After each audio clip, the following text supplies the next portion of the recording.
Magandang araw. Ako nga po pala si Lenlen. Ayoko yumaman pero may pangarap ako. Kaya tara, magtrabaho tayo. Hindi tayo magtatrabaho ngayon. Joke lang. Ngayong araw nga ni po pala ay araw ng linggo.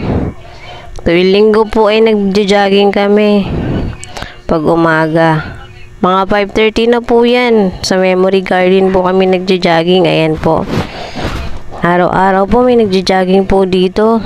Siyempre, hindi naman kailangan ay nasa loob ko lang ng bahay. Parang maghanap buhay. Ayan na nga ni po. Nakikita nyo po yan. Binasukan ng aming motor. Hanggang dun sa dulo. Mahaba-haba din po yan. Ganyan po ang i-jogging namin. Ayan nga po. At inista na namin ang aming mahal na motor. Warm up muna day. Warm up muna si ate. Warm up muna si ate at kuya nyo. Ayan na. Pero mahaba-haba din yung iikutan dyan. Nakikita nyo yung sa likod namin. Ayan. Yan po yung daan. Mahaba-haba din po yan. Aba, pag nakadalawang ikot ka dyan, ay, tanggal ang kalahati ng taba mo. Ganyan po mag-jogging. Charot. Mag-warm. Tapos na nga po ako dyan, mag-jogging. Hindi ko po na-videohan. At wala po akong taga-video. Ay, napagod po ako dyan. Tanggal siguro ang 1 kilong taba ko dyan.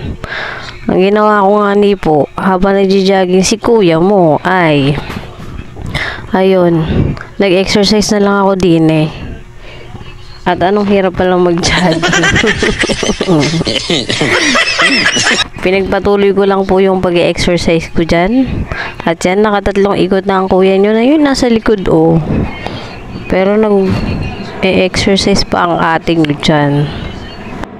Siya nga po pala, nakatadalawang ikot po ang ating nyo dyan. Ang kuya nyo nakatatlong ikot lang din. Tapos dala-dala ko yung aking garter. Hindi pang Chinese garter yan ha. Ayan pang palaki ng puwet yan. Sabi nila. Ayan. Tinanggal ko na aking belt diba? Ayan ang result. Every linggo lang kami nagja-jogging at pauwi na po kami niyan. Siguro naka 1.5 hour kaming nagja-jogging dyan. Pupunta nga ni po pala kami ng palengke para bumili ng masarap na pagkain. Ay, hindi. Jogging, labas kakain. Ayan na nga ni po, at pumunta kami ng palengke. Bumili po kami ng gulay, talong at okra. Ay, agis-agis lang po yan. May pechay pa, diba?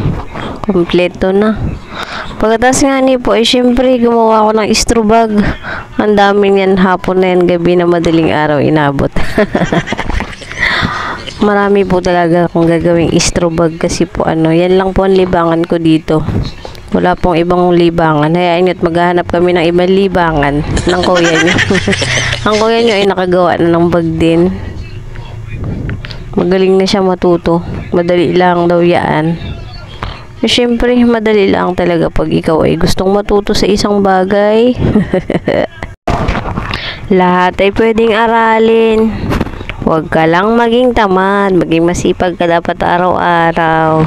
Ayan, thank you for watching. Pa-like and share na rin po ng aking video. Thank you po. Bukas po ulit. God bless all. Thank you po.